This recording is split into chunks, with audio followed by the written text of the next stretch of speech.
इधर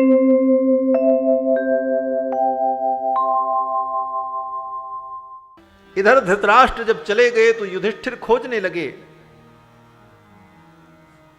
बड़े बाबूजी कहां गए? भीतर खोजा, बाहर खोजा, कहीं नहीं मिले।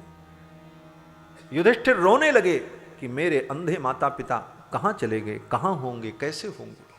अत्यंत दुखी हुए जब महाराज धर्मराज युधिष्ठिर, उसी समय देवर्षि नारद आए और नारद जी ने कहा, राजन दुख मत करो, अब वो लौट करके आने वाले नहीं।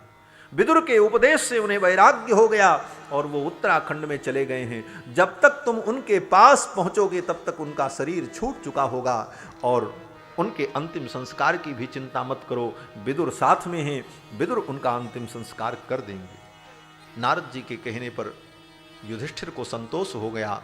धृतराष्ट्र ने अपने प्राणों का त्याग करके भगवत धाम की प्राप्ति की है और श्री विदुर जी महाराज ने धृतराष्ट्र का अंतिम संस्कार करने के बाद तीर्थ यात्रा करने के लिए निकल पड़े। भगवान का स्मरण करते हुए विदुर जी महाराज तीर्थों में इतस्ततः भ्रमण करने लगे। इसके बाद कथा आती है कि भगवान जब द्वारिका में पहुंचे, महाभारत का युद्ध संपन्न हो चुका था, भगवान की लीला के संवरण का समय आ गया। 125 वर्ष तक भगवान ने इस धरामंडल पर लीला की थी। स्वधाम जाने का जब समय आया तो ब्राह्मण के शाप को भगवान ने कारण बनाया और ब्राह्मण के शाप को कारण बना करके भगवान ने अपनी लीला का संवरण किया। 56 करोड़ यदुवंशी आपस में ही लड़कर के मृत्यु को प्राप्त हो गए।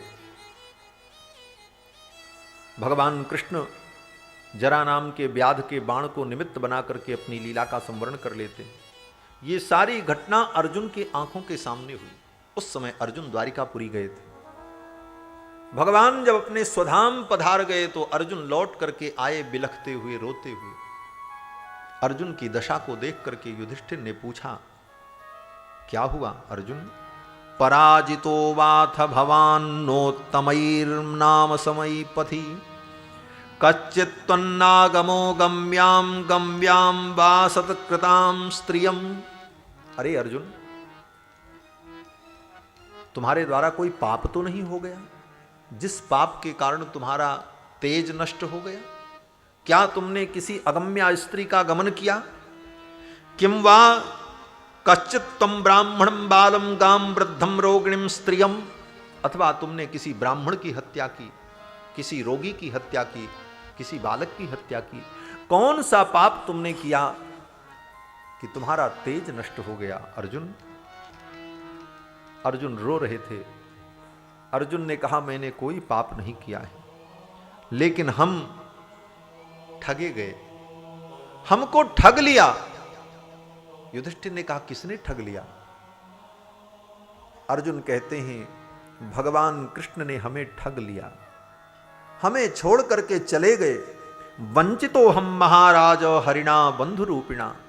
बंधु के रूप में, सगे संबंधी के रूप में आए हुए हरि कृष्ण हमें छोड़ करके चले गए। ये न में पहृतम तेजो देव विस्मापनम महत। उन्हीं के द्वारा मेरे तेज का हरण कर लिया गया। वे भगवान कृष्ण, अब तो अर्जुन भगवान कृष्ण की लीलाओं का वर्णन करके रो रहे हैं। एक एक चरित्र का स्मरण करने लगे अर्जुन कि वो कृष्ण, जिन कृष्ण की कृपा से द्रौपदी जैसी अनंत सुंदरी को हमने प्राप्त किया, वो कृष्ण हमें छोड़ करके चले गए। जिन कृष्ण की कृपा से महाभारत युद्ध में हमको विजय प्राप्त हुई, वो कृष्ण हमें छोड़ करके चले गए। जिन कृष्ण ने दुर्वासा के साप से हमें बचाया, वो कृष्ण हमें छोड़ करके चले गए। अर्जुन बहुत देर तक विलाप करते रहे। फिर तो सभी पांडव विलाप करने लगे। और कब तक रोते? ये मृत्युलोक है। कितना भी दुख व्यक्ति के ऊपर आवे, व्यक्ति रो करके संतोष कर लेता है। कितना रोएगा? 2 घंटे, 4 घंटे, 10 घंटे, 5 दिन, 10 दिन, अंत में उसे संतोष करना ही पड़ता है। पांडवों ने संतोष कर लिया और अंत में सबने यही निर्णय किया कि अब हम लोग भी पृथ्वी का त्याग कर दें और स्वर्ग चले। ये पांडव स्वर्ग से आए थे भगवान की लीला में सहयोग करने के लिए। इसलिए स्वर्गारोहण की तैयारी हुई और उत्तरा के पुत्र परीक्षित को सिंहासन पर बैठाकर उस समय परीक्षित की अवस्था 16 वर्ष की थी। महाराज परीक्षित को सिंहासन पर बैठा करके राज्य सौंप दिया और पांचों पांडव और द्रौपदी स्वर्गारोहण करने के लिए चल पड़े और पैदल यात्रा करते हुए उत्तराखंड की ओर गए हैं और क्रमशः अपने शरीर का त्याग करते हुए पांचों पांडव स्वर्ग चले गए। पांडव का स्वर्गारोहण हुआ है और इधर महाराज परीक्षित राजा। धर्मपूर्वक परीक्षित ने राज्य किया और परीक्षित ने दिग्विजय की। सभी दिशाओं को महाराज परीक्षित ने अपने पराक्रम से जीत लिया। अनेक यज्ञ किए। एक दिन महाराज परीक्षित को दिग्विजय के क्रम में कलयुग मिल गया।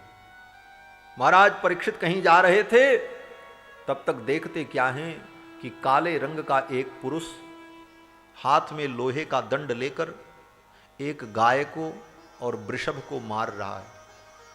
गाय बेचारी दुबली पतली, हड्डी हड्डी है उसके शरीर में, उसका बछड़ा भी मर गया है, मृत वत्सा है। और वृषभ साण, बोले उसके 3 पैर खंडित थे, एक पैर के बल से वो किसी प्रकार घिसट घिसट करके चल रहा था। ऐसे उस वृषभ को और उस गऊ को वो काले रंग का व्यक्ति लोहे का दंड लेकर के मार रहा था। और वे दोनों आपस में चर्चा कर रहे थे, अपने दुख को एक दूसरे को सुना रहे थे। उसी समय महाराज परीक्षित पहुंचे और परीक्षित ने कहा, ए दुष्ट, तू इन निरीह प्राणियों को क्यों दुख दे रहा है? वो तो कलयुग दूर खड़ा हो गया। महाराज परीक्षित ने उस वृषभ से, उस गाय से पूछा कि आप कौन हो? तो मनुष्य की वाणी में उन दोनों ने कहा कि हम कौन हैं, आप स्वयं पहचानो। महाराज परीक्षित ने कहा, ये आपको दुख देने वाला कौन है? तो उस गऊ ने और वृषभ ने क्या कहा? उस गाय ने और वृषभ ने कहा कि कौन दुख देने वाला है ये तो मुझे भी पता नहीं, आप ही सोचो। प्रत्यक्ष वो मार रहा था, लेकिन गाय ने और वृषभ ने ये नहीं कहा कि ये मुझे मार रहा है। क्या कहा? बोले, दैव मन्ये परे कर्म स्वभावम परे प्रभुम केचिद विकल्प बसना आहुरात्मानमात्मनः। कोई कहता है कि दुख का कारण पाप है, कोई कहता है दुख का कारण अविद्या है। ज्योतिषी लोगों से पूछो तो ज्योतिषी लोग कहते हैं दुख का कारण ग्रह गोचर की स्थिति है, ग्रहों के कारण दुख है। वैद्य से पूछो तो वैद्य कहते हैं कफ वात पित्त दूषित हो गया, इसलिए शरीर में रोग उत्पन्न हो गया, इसलिए दुख। अब दुख का कारण क्या है, इसका कौन निर्णय करे? जितने लोग उतनी मति। इसलिए दुख का वास्तविक कारण क्या है ये तो मैं भी नहीं बता सकता। अत्रानुरूपम राजर्षे विमर्श स्वमनीषया। इसलिए हे राजन, तुम अपनी बुद्धि से स्वयं विचार करो कि मुझे दुख देने वाला कौन है। महाराज परीक्षित जान गए। परीक्षित ने कहा कि धर्मम ब्रवीषि धर्मज्ञ धर्मोसि वृषरूप धृक्। परीक्षित ने कहा, मैं जान गया, आप साक्षात धर्म हैं, क्योंकि आप धर्म की बात कर रहे हैं। बोले, ये धर्म की बात क्या है? बोले, किसी की निंदा करना, किसी के पाप का वर्णन करना भी पाप है। इस व्यक्ति ने ऐसा पाप किया, ये व्यक्ति ऐसा करता है, ये कहना भी पाप है। और धर्म अधर्म नहीं कर सकता। इसलिए धर्म ने कलयुग की निंदा नहीं की। राजा परीक्षित ने कहा, तुम्हारे इस आचरण से मुझे अनुभव हो रहा है कि तुम साक्षात धर्म हो। धर्मम ब्रवीषि धर्मज्ञ धर्मोसि वृषरूप धृक् यदधर्म कृतस्थानम सूचकस्यापि तद्भवेत्।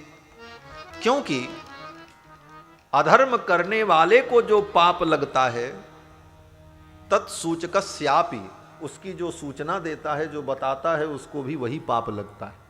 इसलिए तुम धर्म होने के कारण ऐसा पाप नहीं कर सकते, इसलिए तुम नहीं कह रहे हो कि कौन मुझे दुख दे रहा है। मैं जान गया आप धर्म हो। और ये आपके 3 चरण खंडित हो गए, एक चरण बचा हुआ है। ये क्या है? बोले धर्म के 4 चरण हैं। तपः शौचम दया सत्यम इति पादाकृते कृताः। धर्म के 4 पैर हैं, तप, शौच, दया और सत्य। जीवन में अगर तप नहीं होगा तो आप धर्म का आचरण नहीं कर सकते। धर्म का आचरण करने के लिए तप करना पड़ेगा, शरीर को दुख सहन करना पड़ेगा, तब तप होगा, तब धर्म होगा। केवल हम मंदिर में जाकर के पुष्प चढ़ा लें, दर्शन कर लें, कभी कभार कुछ रामायण गीता पढ़ लें, इतने मात्र से हमारी इति कर्तव्यता पूर्ण हो जाए और हम धर्मात्मा कहला जाएं, बोले कदापि नहीं। धर्म के लिए दुख सहन करना पड़ेगा। एक एक क्षण में, हर क्षण व्यक्ति को धर्म का चिंतन करना पड़ेगा। धर्म का आचरण करने के लिए शरीर को क्लेश सहन करना पड़ेगा, तब धर्म होगा। यही तप है। ये धर्म का पहला पैर है। और दूसरा पैर क्या है? बोले शौचम, पवित्रता। ये धर्म का दूसरा पैर है। आज विडंबना है कि हम स्वच्छता को तो समझते हैं लेकिन पवित्रता को नहीं समझ पाते। स्वच्छता से हमको बहुत प्रेम है लेकिन पवित्रता से हमें प्रेम नहीं। आप कहोगे महाराज स्वच्छता और पवित्रता तो एक ही वस्तु है। बोले नहीं, स्वच्छता अलग है और पवित्रता अलग है। स्वच्छता हमारी बुद्धि का विषय है और पवित्रता शास्त्र सम्मत होती है। शास्त्र जिसको पवित्र कहता है वो पवित्र होता है। कोई जरूरी नहीं कि जो वस्तु स्वच्छ हो वो पवित्र भी हो। एक उदाहरण मैं बताऊं कि आपके घर का आपका टॉयलेट, आप उसे धो डालो, खूब ब्लीच कर दो केमिकल डाल करके, उसकी टाइल्स चमकने लग जाएगी, मार्बल चमकेगा, सीट चमकेगी, खूब प्रकाशित कर दो उसे और वहाँ पर परफ्यूम डाल दो, सब कुछ कर दो, वो आपका बाथरूम, आपका टॉयलेट स्वच्छ तो हो जाएगा लेकिन क्या पवित्र हो जाएगा? पवित्र नहीं। स्वच्छ हो गया लेकिन पवित्र नहीं हुआ। और गाय की गौशाला, जहां पर गाय बंधी है, जहां पर गाय का गोमूत्र और गोबर गिर रहा है, वहां पर मक्खियां उड़ रही हैं, वहां गाय के गोबर की गंध आ रही है, लेकिन गाय की गौशाला पवित्र है। तो स्वच्छता और पवित्रता में इतना अंतर है। आप बाथरूम से आओ,